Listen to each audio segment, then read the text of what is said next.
Son travail, c'était le mensonge et la traîtrise. Werner Stiller, l'espion le plus célèbre d'Allemagne de l'Est, est passé à l'Ouest en 1979. Si j'avais été démasqué, il ne fait aucun doute que j'aurais été condamné à mort. Il ne s'agissait pas d'une idée ou d'une tentative, mais d'un acte accompli. C'était un homme aux multiples talents. Ça peut arriver, non? Je ne peux rien vous dire d'autre. C'est sans doute une des plus grosses erreurs et un des plus gros échecs que j'ai dû subir. Son passage à l'Ouest a été remarqué assez rapidement. Il était donc important pour nous d'arrêter autant d'agents que possible parmi ceux qu'il nommait.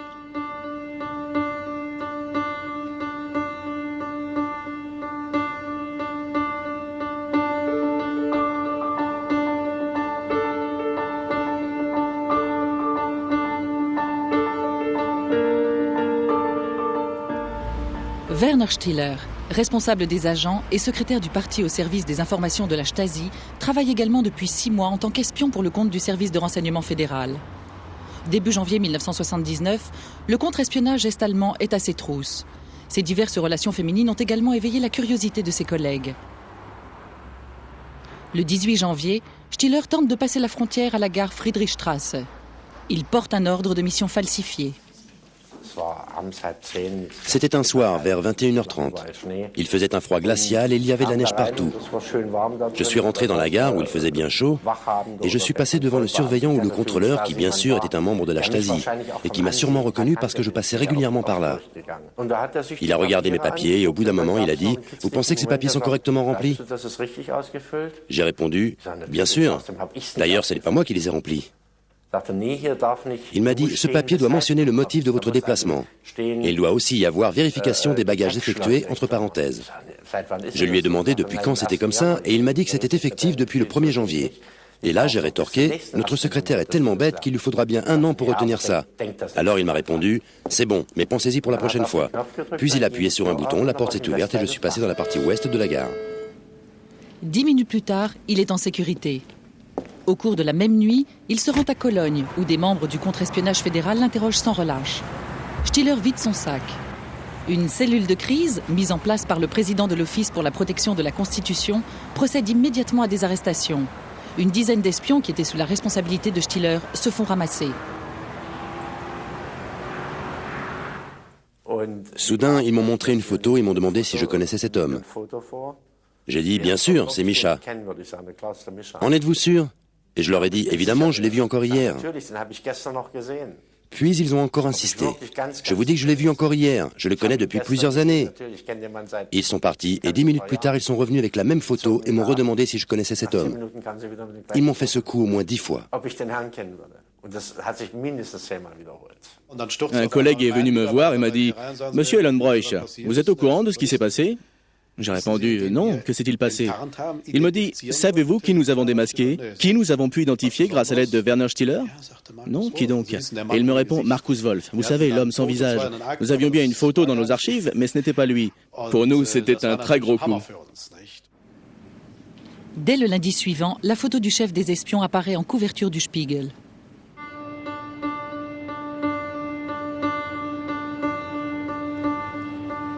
Le ministère de la Sécurité d'État est un pilier du régime est-allemand. Jusqu'à la fin, il emploie 89 000 indicateurs officiels et 108 000 occasionnels. Une minorité d'entre eux travaille pour l'espionnage extérieur. La Stasi, qui reçoit plus de 4 milliards de marks est-allemands du gouvernement chaque année, sert essentiellement à surveiller le peuple. Erich Mielke règne en maître sur l'organisation. Markus Wolf est l'un de ses adjoints et directeur du service de renseignement. Il est également responsable de l'espionnage extérieur.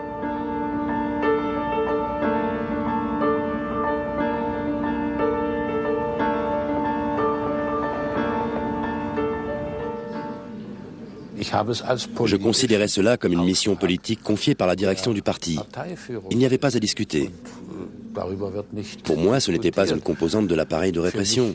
C'était une mission d'agent secret qui, à partir des films que j'avais visionnés et de ce que je savais sur l'Union soviétique, me paraissait plutôt romantique, important et honorable.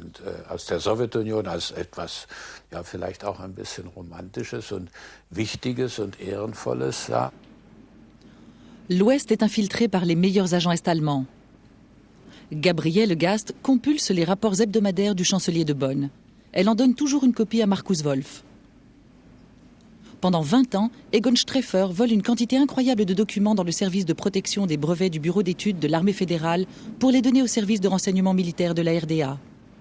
Grâce à Karl Gebauer et ses programmes informatiques, les forces navales du pacte de Varsovie auraient pu passer pour des flottes de l'OTAN en cas de guerre.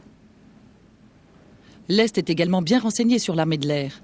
Dieter Feuerstein, qui travaille dans les usines d'armement MBB, donne à l'Est toutes sortes de renseignements sur le Tornado. Klaus Kuren, responsable des contre-opérations à l'Office pour la protection de la Constitution, travaille en même temps pour l'Est. Il perçoit donc 2 salaires. Rainer Rupp dérobe des documents top secrets au quartier général de l'OTAN. Armement, personnel, communication, il révèle tout. Le couple Lutze vole des plans du réseau de pipeline souterrain de l'OTAN. Ainsi, les forces du pacte de Varsovie savent où frapper en cas de besoin. L'Est connaît également la stratégie militaire occidentale pour le premier jour d'une éventuelle guerre. Seul l'espion est-allemand Wolf Heinrich Prellwitz, qui travaille dans un service du ministère de la Défense spécialisé dans l'armement, connaît la combinaison du coffre-fort secret. Le service du contre-espionnage militaire ne démasque que rarement des espions de la RDA. Pas étonnant, le vice-président Joachim Krase est lui-même un espion. Alfred Spuler envoie lui aussi régulièrement les rapports sur l'Est du service de renseignement fédéral à Markus Wolf. Pour cela, il perçoit 300 000 marks d'honoraires. Hagenblau est conseiller de légation auprès du ministère des Affaires étrangères. Il dévoile la stratégie du gouvernement fédéral en ce qui concerne l'Allemagne de l'Est. La guerre froide des services secrets commence dès les années 50. Les innombrables agents, saboteurs et commandos de kidnappeurs font de Berlin le haut lieu des services secrets. Westberlin wurde binnen kürzester Zeit zu einem Flugzeugträger ausgebaut, von dem über 80 Geheimdienststellen ihre Rohre auf Frieden und Fortschritt richteten. Le ministère de la Sécurité d'État est fondé en 1950. Inspiré du KGB, il se développe sous la direction d'Erich Mielke et devient un véritable État dans l'État, organisé de façon militaire. La Stasi est à la fois le bouclier et l'épée du parti.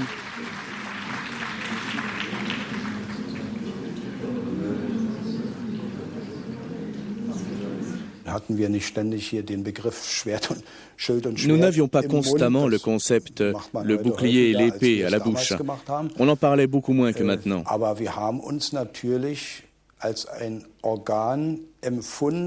Mais nous nous considérions comme un organisme qui devait mettre en application la politique du SED.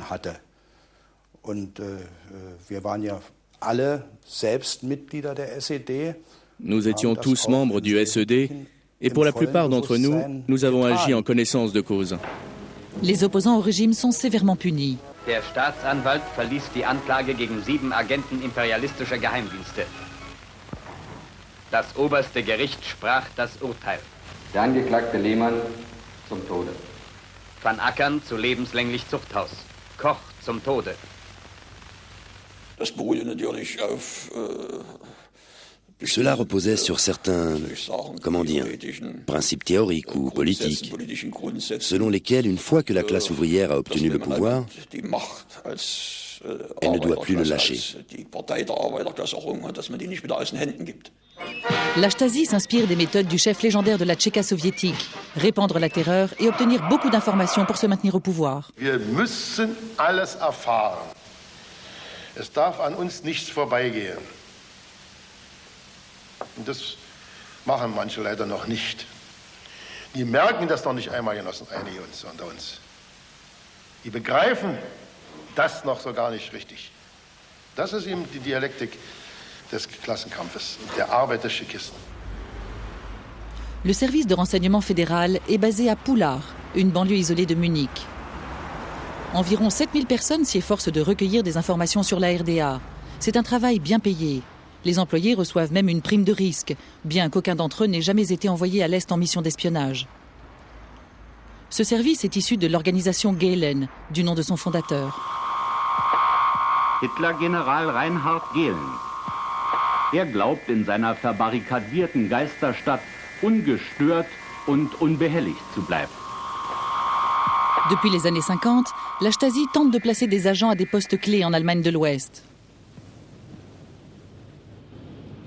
Lors de la construction du mur en 1961, plusieurs milliers d'agents est-allemands sont déjà infiltrés chez l'ennemi.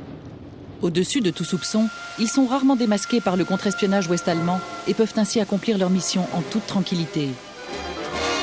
Dans ce film datant de 1963, les services secrets de la RFA mettent maladroitement en garde leurs employés contre les agents de l'Est. Es sieht meistens ganz harmlos aus und dennoch handelt es sich Spione. Wenn zwei Unbekannte in einem Café Bierdeckelhälften oder halbe Knöpfe als Erkennungszeichen benutzen, dann kann man mit Recht daraus schließen, der eine ist Kurier, der andere Agent einer Spionageorganisation. Die meisten Spione und Agenten kommen aus der Sowjetzone. Fotografierte und bis auf einen Punkt verkleinerte Schriftzüge kann der Eingeweihte mit dieser Lupe wieder lesbar machen. In der Bundesrepublik sind viele Tausende kommunistischer Agenten tätig. Der Agent kann in dieser Menge sein.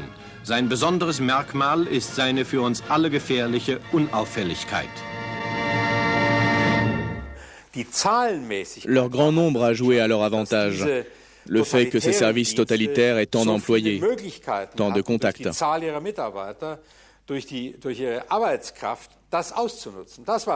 C'était un facteur crucial pour nous. Plus une cible avait accès au coffre-fort, plus elle avait de valeur pour nous. Il suffisait qu'elle soit célibataire, peut-être malheureuse ou mal payée. Et les conditions étaient réunies pour que nos services s'intéressent à cette personne.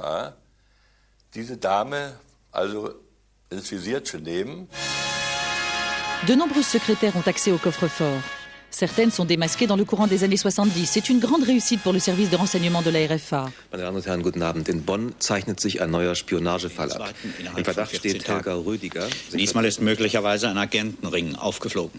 Kanzleramtssekretärin und Ehemann setzen sich nach Ostberlin ab. Innerhalb einer Woche ist eine Bonner CDU-Sekretärin. Eine Mitarbeiterin von Bundeswirtschaftsminister Bangemann steht unter Spionageverdacht. Frau Lüneburg ist offensichtlich überhastet abgereist und die Beamten fanden Geräte, die zur Dokumentenfotografie geeignet waren. Und wieder war es eine Vorzimmerdame, die laut Anklage zur Spionin wurde. Wie Dagmar Karlik-Schäffler, Renate Lutze, Ursel Lorenzen und Christel Broscheiter vor. Mais elles ne sont pas toutes démasquées, loin de là. Gabriel Gast, secrétaire général au service des renseignements de la RFA, travaille également pour le service de renseignement de la Stasi, et ce jusqu'à la chute de la RDA. Sa carrière d'agent secret débute en 1968. À l'époque, elle travaille sur sa thèse intitulée « Le rôle politique de la femme en RDA ». Dans le cadre de ses recherches, elle décroche un entretien à l'Est. Pleine de curiosité, elle se rend à Karl-Marx-Stadt. Deux hommes étaient présents au cours de cet entretien. J'ai eu tout de suite l'impression qu'ils étaient comme des indicateurs. Donc je suis restée distante et prudente. Mais je ne pensais pas du tout qu'ils pouvaient être malhonnêtes. Du moins en ce qui concerne l'un des deux hommes.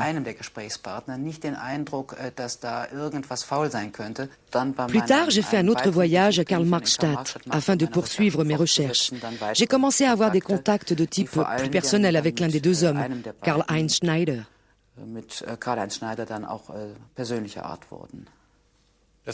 voulez dire que vous êtes tombée amoureuse de lui? Oui, je suis tombée amoureuse de lui, tout simplement. Et ça a parfaitement fonctionné.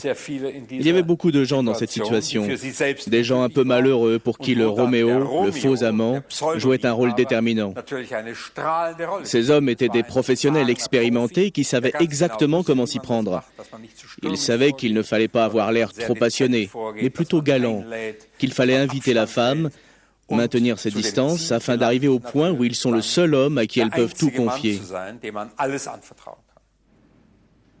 Gabrielle Gast tombe amoureuse du commandant de la Stasi, Karl-Heinz Schneider. Cet officier, dont le nom d'emprunt est Schmidt, a 6 ans de plus qu'elle et joue le rôle du parfait gentleman. Peu après, elle passe un premier entretien d'embauche à la Stasi. Ils ont abordé le sujet de ma relation avec Karl-Heinz Schneider. Et ils ont commencé à exercer une pression sur moi. Ils m'ont dit que cette relation ne pouvait plus durer, que nous ne devions plus nous voir, même pas comme nous le faisions avant à Berlin-Est, mais plus du tout, terminé. Ils m'ont mis au pied du mur. Il fallait que je réponde oui ou non.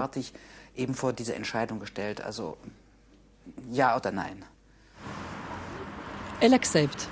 devient agent de la RDA et se fait embaucher au renseignement ouest-allemand à la fin de l'année 1972. Pendant 17 ans, elle passe des informations à Berlin-Est. Elle fait carrière au renseignement sous le pseudonyme de Dr Leinefelder. La politologue est tout d'abord responsable de la rédaction des rapports à la chancellerie. Elle lit tous les rapports relatifs à l'Europe de l'Est qui passent par le service, analyse et évalue des documents.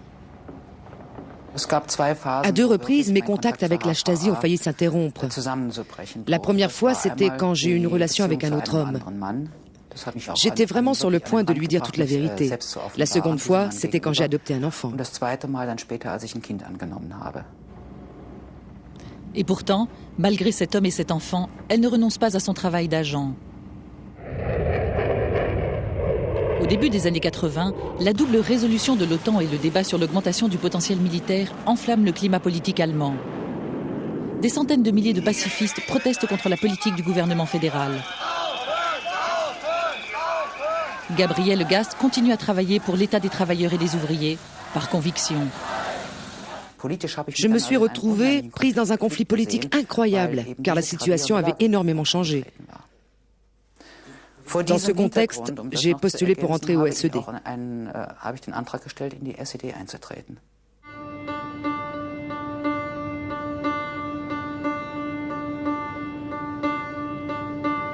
L'une des spécialités de la Stasi est son service d'écoute téléphonique. Nous avons fait des écoutes jusque dans les hautes sphères du gouvernement, jusqu'au niveau du Land. Nous avons fait des écoutes dans les organismes de sécurité, aux directions générales et régionales de la police judiciaire. Il y a des niveaux moins élevés. Nous avons espionné le service de renseignement de la RFA, mais aussi l'Office pour la protection de la Constitution. Et les intéressés ne se doutent de rien. Mein Name ist Georg Kind, ich bin vom Bundesamt für Verfassungsschutz. Sie sehen jetzt eine gestellte Szene, aber solche Fälle spielen sich in der Wirklichkeit Tag für Tag ab. En 1975, l'Office pour la protection de la Constitution offre un aperçu de son travail à la chaîne de télévision WDR.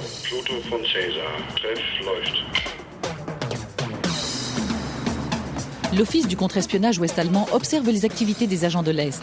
Il informe le siège de l'Office pour la protection de la Constitution par radio.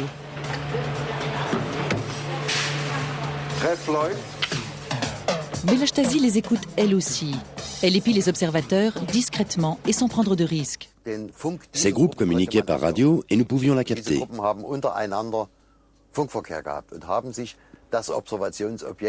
Pour ne pas perdre de vue l'objet de leur observation, ils le décrivaient de façon à pouvoir le reconnaître. Leur description permettait à un tiers, comme nous, de pouvoir également le reconnaître. An alle Personenbeschreibung. Kurier, 1,78 groß, kurzes, dunkelbraunes Haar, besonderes Kennzeichen, Lederjacke. Verstanden, Ende. Die Person verlässt jetzt das Geschäft. Et si un espion de l'Est est grillé, la Stasi est déjà au courant. Nous interceptions l'espion avant même qu'il soit embauché, ou juste au moment où il tentait de l'embaucher. Le Brocken, dans le massif du Harz. Depuis 1964, des écoutes sauvages en direction de l'Ouest sont effectuées à partir d'ici. Les experts de la Stasi ont en effet découvert qu'un grand nombre de conversations téléphoniques transitent par voie hertzienne et non par câble. En particulier les communications en provenance ou à destination de Berlin-Ouest. La station Urian ne perd rien de ces conversations. Nous cherchons toujours des moyens pour renforcer les points faibles de notre système. C'est de là qu'est née la fibre optique, qui présente le gros avantage d'être quasiment impossible à mettre sur écoute, encore aujourd'hui. Mais on ne peut pas tout faire en fibre optique. Ce produit a ses limites. Nous l'avons réservé aux autorités les plus importantes et sensibles. En 1987, cette nouvelle technologie est présentée au Salon de la Radio qui se tient à Berlin-Ouest. Zwischen Bonn und Berlin wurde die erste Glasfaserstrecke ins Bundesgebiet eröffnet. Eine Zukunftsinvestition, die sich lohnt. Bedenkt man, dass allein über eine einzige dieser Glasfasern, jede dünner als ein Haar, gleichzeitig über 1900 Ferngespräche geführt werden können. Ces appels ne peuvent absolument pas être interceptés. C'est tout du moins ce que croient les fabricants. Les câbles en fibre de verre sont toujours renforcés à intervalles réguliers. Il y a des amplificateurs dans le câble. Nous nous sommes branchés sur l'un de ces amplificateurs et nous avons installé une dérivation sur presque chaque fibre du câble. Nous avons vérifié qu'il s'agissait d'un ampli tout à fait normal et nous avons constaté que la fibre comportait un défaut à un certain endroit. Nous nous en sommes servis et ça fonctionnait très bien.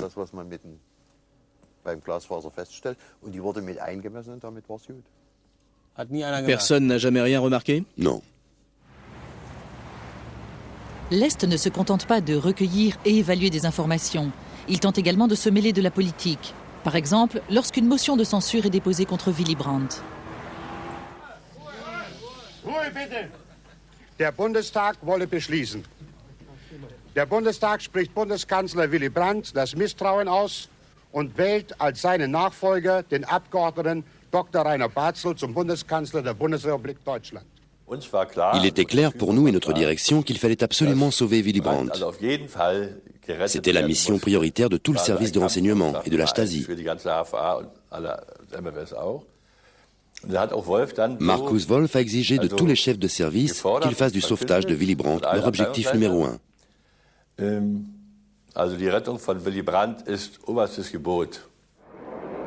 La RDA préfère un gouvernement libéral aux conservateurs de la guerre froide comme Barzel et Strauss. Markus Wolf donne de nouvelles instructions à ses agents.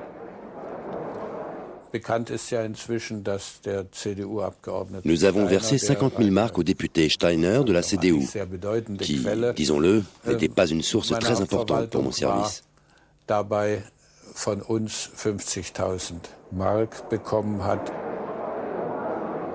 Steiner, ainsi qu'un second député de la CDU, se prononcent contre Barzel.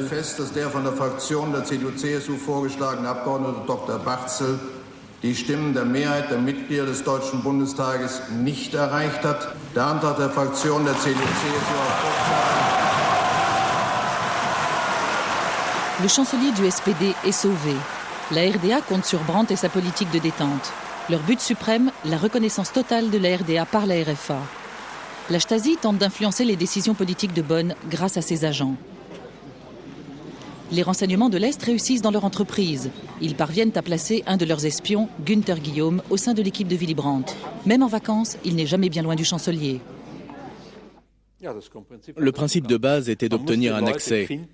Il fallait trouver des gens qui avaient accès à des secrets. Et comme il n'est pas facile de s'approcher de ceux qui détiennent ce genre d'informations, comme un ministre ou une secrétaire générale, il fallait côtoyer des gens qui en étaient le plus proches possible.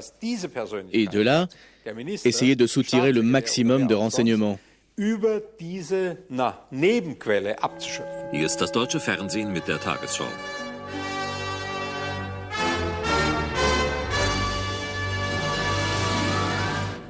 Guten Abend, meine Damen und Herren. Als Spion für die DDR ist in Bonn Günther Guillaume, Mitarbeiter im Büro von Bundeskanzler Brandt, verhaftet worden. Guillaume arbeitete seit 1970 im Bonner Kanzleramt, seit 1972 als Referent für Terminplanung und für die Verbindung zur SPD. Er begleitete Bundeskanzler Brandt oft auf Informationsreisen. Ça nous a énormément porté préjudice. Brandt ne savait rien, mais sous la pression, il a dû démissionner. Et là, tout le monde a fulminé, disant « Comment a-t-on pu être assez fou pour le sauver en 72 et sombrer avec lui en 74 ?»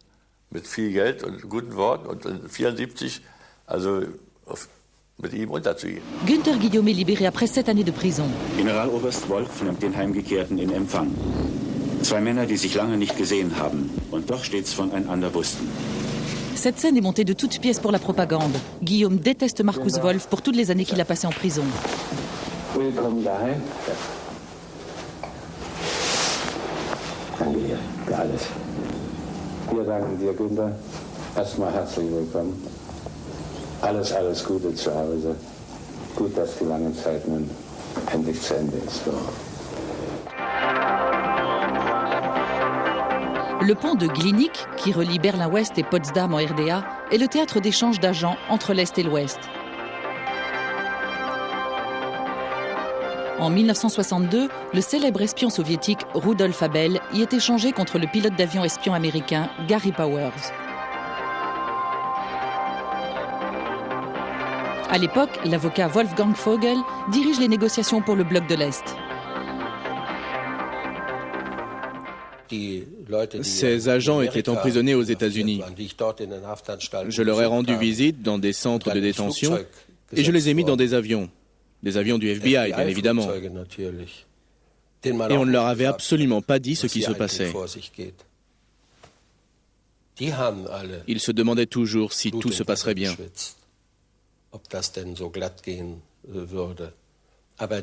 Mais les négociateurs pouvaient être sûrs que tout se déroulerait bien et que ce serait loyal.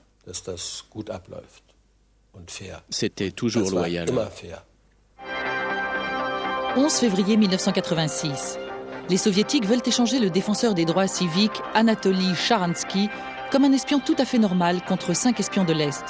L'Ouest exige qu'Anatoly leur soit livré séparément. La première fois, ils étaient en retard.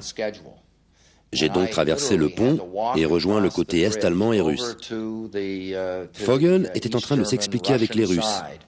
Puis il s'est mis à se quereller avec un membre de la Stasi.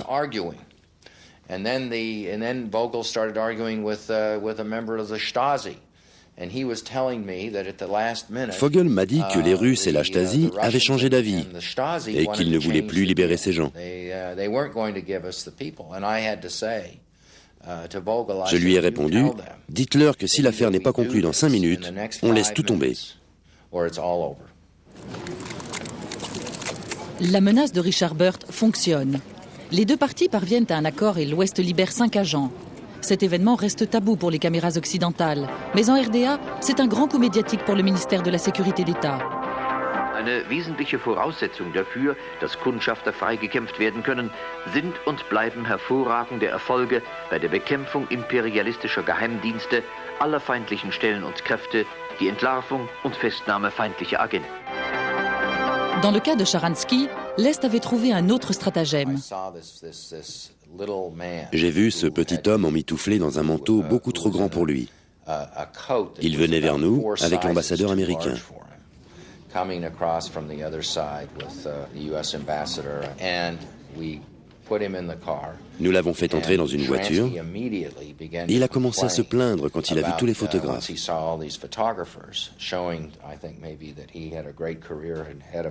Il pensait qu'il avait encore une longue carrière politique devant lui et que le KGB avait fait exprès de lui donner ce manteau beaucoup trop grand pour le rendre ridicule aux yeux du public. Like a ridiculous figure.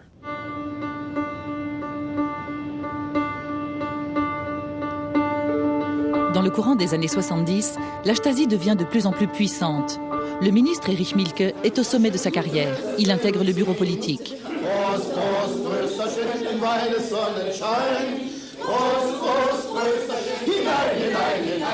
Wir sind nicht gefeit, dass mal ein Schucht noch unter uns sein kann. Wir sind nicht gefeit, das ist leider. Wenn ich schon jetzt wüsste, dann wird auch morgen schon nicht mehr leben. Ganz kurz. Prozess. Aber weil ich Humanist bin, deshalb habe ich solche Auffassung. Lieber Millionen Menschen vom Tode retten, als wir ihn Banditen leben lassen, der also uns dann also die Toten bringt. Damit wir mal richtig erklären, warum man so hart sein muss. Weil die Schwafel von Wehen und so weiter, nicht hinrichten und nicht Todesurteil, alles Käse ist genossen. Les agents secrets vivent de la trahison, mais ceux qui se font démasquer par leur propre rang perdent la vie.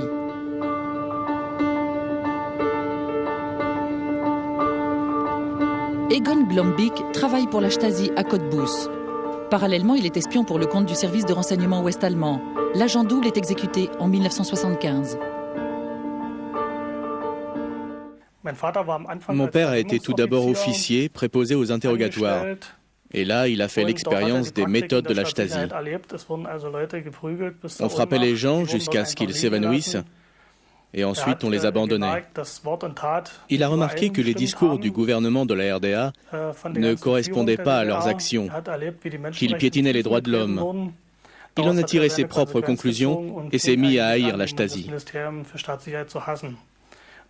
C'est pour cette raison qu'il a utilisé ses relations à la Stasi pour prendre contact avec le service de renseignement de la RFA.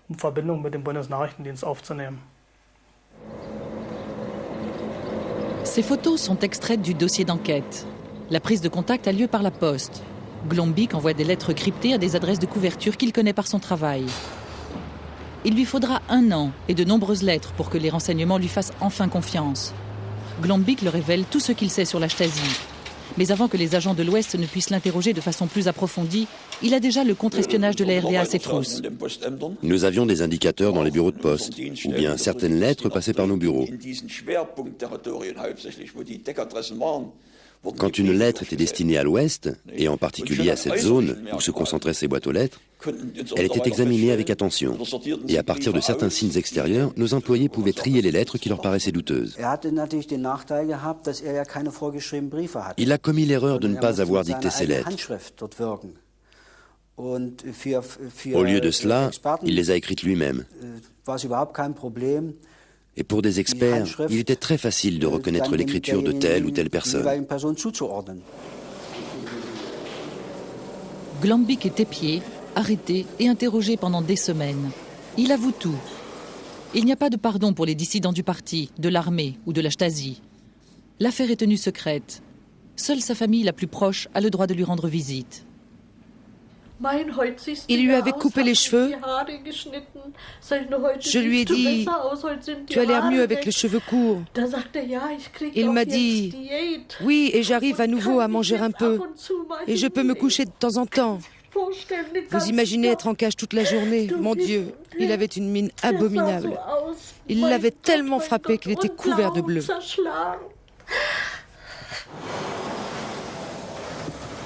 Le centre de détention de Berlin-Lichtenberg est un lieu de passage vers la mort.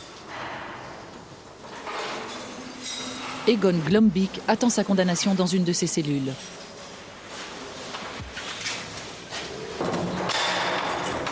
La Stasi l'emmène à son lieu d'exécution dans cette camionnette banalisée.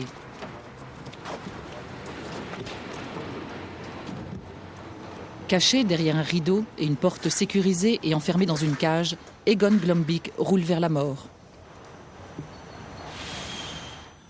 Ja gut, der Delinquent, wie Sie vorhin sagten, der wurde gebracht. Von woher weiß ich nicht. Interessierte mich auch nicht. Wurde in den Verwahrraum gebracht, wo die immer untergebracht wurden. In der Zwischenzeit haben wir alles andere vorbereitet. Le bourreau rentre par une porte située derrière le condamné à mort. Ich habe jedenfalls keinen erlebt, der vielleicht geschrien hätte oder Widerstand geleistet hätte oder sonst dergleichen. Nicht einer. Vielleicht hatten sie mit ihrem Leben schon abgeschlossen. Winfried Baumann, surnommé l'Amiral Rouge, est lui aussi exécuté en juillet 1980. Cet agent n'a pas eu de chance, tout comme Werner Teske, qui tente de fuir vers l'ouest avec des papiers confidentiels de la Stasi, mais se fait démasquer et exécuter le 29 juin 1981. Après l'exécution, son cadavre, tout comme celui d'Egon Golombik, est emmené au crématorium de Leipzig. Là, des employés de la Stasi s'occupent de l'incinération du corps. L'identité de la personne à l'intérieur du cercueil est maintenue secrète. On jetait un œil et on murmurait entre nous. On se disait, les revoilà, ils amènent encore un pauvre diable. Qui sait qu'ils vont encore incinérer? On aurait aimé savoir à quoi ressemblaient les cadavres. Ça nous aurait beaucoup intéressés. Vous avez déjà regardé? Non, un de mes collègues a voulu regarder et ils l'en ont empêché en pointant une arme sur lui. Les services de renseignement de l'Ouest sont rarement au courant que certains de leurs agents sont passés à l'ennemi. Ils estiment que ces personnes mériteraient une lourde peine. Ce n'est qu'après la chute de la RDA qu'ils apprennent que la Stasi savait toujours tout.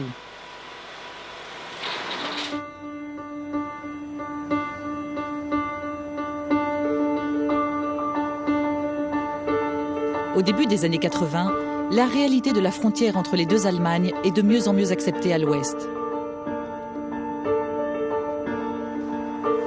Ceux qui tentent de pénétrer dans la zone interdite risquent leur vie. Ce n'est pas le cas pour les espions. Klaus Couron, employé de l'Office pour la protection de la Constitution, mais aussi un des meilleurs agents de RDA, franchit cette ligne en 1984 lorsqu'il part à la rencontre de ses employeurs de l'Est. Je savais qu'il devait y avoir une brèche dans la frontière. C'est ce que je souhaitais en tout cas. Bien sûr, c'était assez excitant. On ne peut pas rester impassible dans une telle situation. Il était particulièrement fascinant de franchir une frontière qui était réputée être infranchissable. Ce jour-là, les troupes frontalières habituelles ont été suspendues et remplacées par des forces spéciales de la Stasi. Pour bien se représenter la brèche dans la frontière, il faut savoir que ce grillage était très épais et tenu par des vis.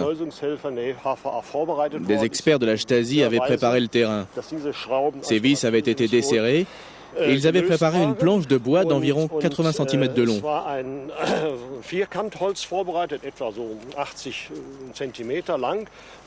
Il était donc très facile d'écarter le grillage en y coinçant la planche.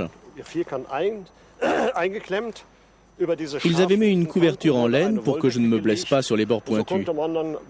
Et si on était un peu sportif, on pouvait facilement se laisser rouler. Je ne prenais pas vraiment de risques, parce que j'avais enfilé un uniforme de l'armée populaire nationale. Donc tout s'est déroulé sans accroc. Couronne reçoit une décoration et passe toute une soirée à l'Est avec Markus Wolf, le directeur du service de renseignement. En RFA, aucun de ses collègues ne soupçonne qu'il est agent double. À l'Office pour la protection de la Constitution, il est considéré comme un recruteur d'agents particulièrement doué. Certains de nos employés étaient extrêmement motivés. Et c'était le cas de Klaus Couronne. Il était passionné et motivé. Et il avait toutes les capacités requises. C'était un meneur et un fin psychologue. Je me suis rendu compte assez rapidement qu'il possédait toutes ces qualités. Je l'ai intégré à un groupe spécial et je lui ai confié les affaires les plus sensibles. Couronne, responsable des transfuges de la RDA au sein de l'Office pour la protection de la Constitution, écrit une lettre à la Stasi en 1981 pour proposer ses services. Ce haut fonctionnaire mène une vie de luxe et veut plus d'argent pour sa famille. Et Markus Wolf lui vient volontiers en aide.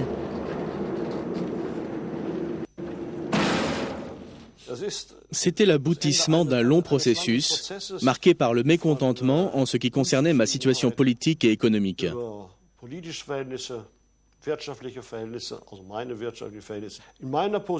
Selon moi, j'aurais été beaucoup mieux en RDA. Et il faut bien avouer que la conscience doit se plier à des questions de bien-être.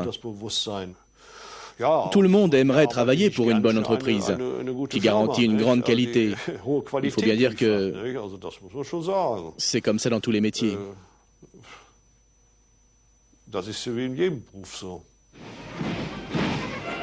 Le 7 octobre 1989, la RDA célèbre son 40e anniversaire. Klaus Couronne et ses collègues ne se doutent pas que l'état des travailleurs et des ouvriers est sur le point de s'effondrer. Le service de renseignement fonctionne comme d'habitude et dans le tourbillon des événements, il déploie toute sa force devenue inutile.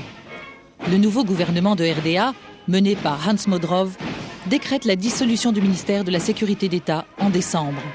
Le 15 janvier 1990, le peuple se presse devant le siège de la Stasi à Berlin. Seuls quelques employés du ministère tiennent encore bon. L'Office pour la protection de la Constitution nous a appelés, tout d'abord à 5 heures, puis à intervalles réguliers. Il nous demandait comment nous allions. Il voulait sans doute évaluer l'ampleur des protestations et l'impact qu'avaient les mesures prises par le nouveau gouvernement.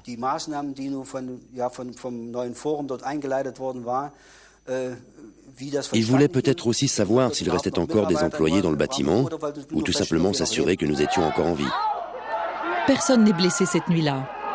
Des milliers de gens envahissent le ministère et dévalisent la soi-disant aile sociale. Ils y trouvent toutes sortes de papiers, mais aucun document intéressant.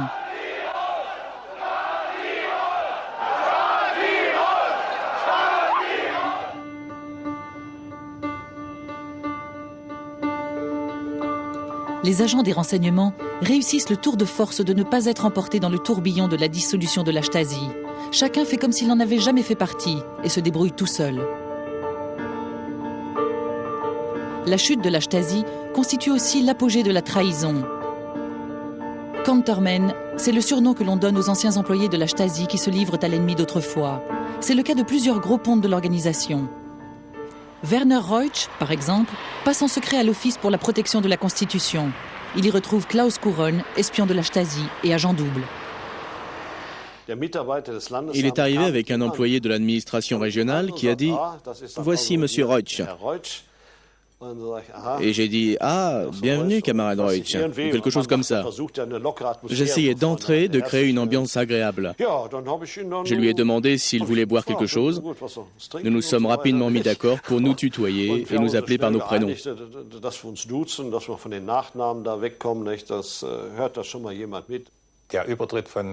Nous avons su que M. Reutsch était passé à l'ennemi grâce à M. Couronne, qui travaillait à l'Office pour la protection de la Constitution. Nous étions donc au courant de la trahison. J'ai eu l'occasion d'avoir une dernière conversation avec lui. Il a tout avoué, puis il a fondu en larmes et m'a dit qu'il se repentait et qu'il faisait tout pour limiter les dégâts.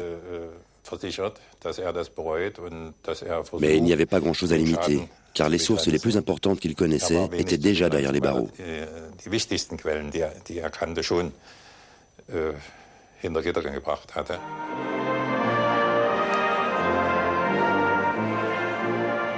Lorsqu'a lieu la réunification, la RDA a certes gagné la guerre des services secrets, mais cela ne lui a servi à rien.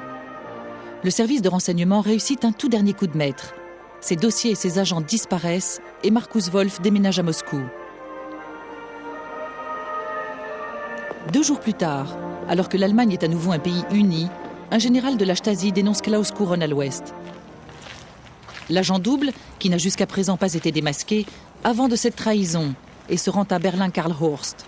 Au quartier général des services secrets soviétiques, il négocie sa fuite vers la Russie. Mon contact de la Stasi s'était arrangé pour me permettre de fuir à Moscou. Quand je suis arrivé à Berlin et qu'on m'a raconté cette histoire, j'ai été un peu surpris. Puis j'ai accepté de rencontrer des membres du KGB. Ils m'ont amené ici. L'état du bâtiment était assez décevant. Ils étaient tombés bien bas.